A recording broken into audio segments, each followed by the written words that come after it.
আসসালামু আলাইকুম এভরিওয়ান। আজকে আমরা অ্যাঙ্গেলসের ক্লাসিফিকেশনস শিখব।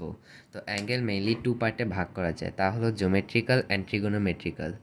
জিওমেট্রিক্যাল অ্যাঙ্গেল হলো if any two sides intersects each other at any point or at any direction then the produce angle is known as geometrical angle. অর্থাৎ যখন দুটি সাইড বা যে কোনো রে যখন ইন্টারসেক্ট করবে আর মাঝখানে কোনো অ্যাঙ্গেল প্রডিউস হবে তাকে আমরা জিওমেট্রিক্যাল অ্যাঙ্গেল বলবো। যেমন এক্সাম্পল, এখানে দুইটি রে ও পয়েন্টে ইন্টারসেক্ট করছে অ্যান্ড ওরা 30 ডিগ্রি প্রডিউস করছে, তো এই অ্যাঙ্গেলটাকে আমরা জিওমেট্রিক্যাল অ্যাঙ্গেল হিসেবে পরিচিত। তো ট্রিগোনোমেট্রিক্যাল অ্যাঙ্গেল এবার, অ্যান্ড ট্রিগোনোমেট্রিক্যাল অ্যাঙ্গেল আবার দুই টাইপের, তা হলো positive angle and negative angle.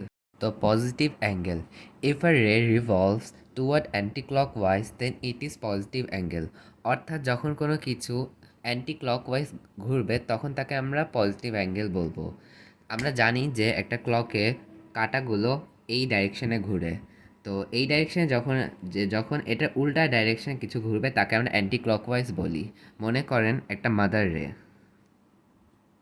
এখন যখন অ্যাঙ্গেলটা এই ডাইরেকশনে ঘুরবে তখন আমরা ওটাকে বলবো পজিটিভ অ্যাঙ্গেল। যেমন এই রে থেকে আরেকটা রে বের হলো আর এটা ঘুরেছে অ্যান্টি ক্লকওয়াইজ, আর মনে করলাম এই অ্যাঙ্গেলটা হচ্ছে থিটা, তো এটাকে আমরা পজিটিভ অ্যাঙ্গেল বলি।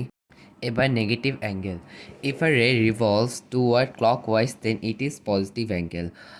অর্থাৎ যখন কোনো অ্যাঙ্গেল ক্লকওয়াইজ ঘুরবে মানে কাটার ডাইরেকশনে ঘুরবে তাকে আমরা নেগেটিভ অ্যাঙ্গেল বলবো। মানে একটি মাদার রের যখন অ্যাঙ্গেলটি এই ডাইরেকশনে ঘুরবে তখন আমরা তাকে কি বলবো, নেগেটিভ অ্যাঙ্গেল। যেমন এখানে মাদার রে আর রেটা ঘুরে এদিকে গেল, তখন এই অ্যাঙ্গেল থিটা অ্যাঙ্গেলটাকে আমরা বলবো নেগেটিভ অ্যাঙ্গেল।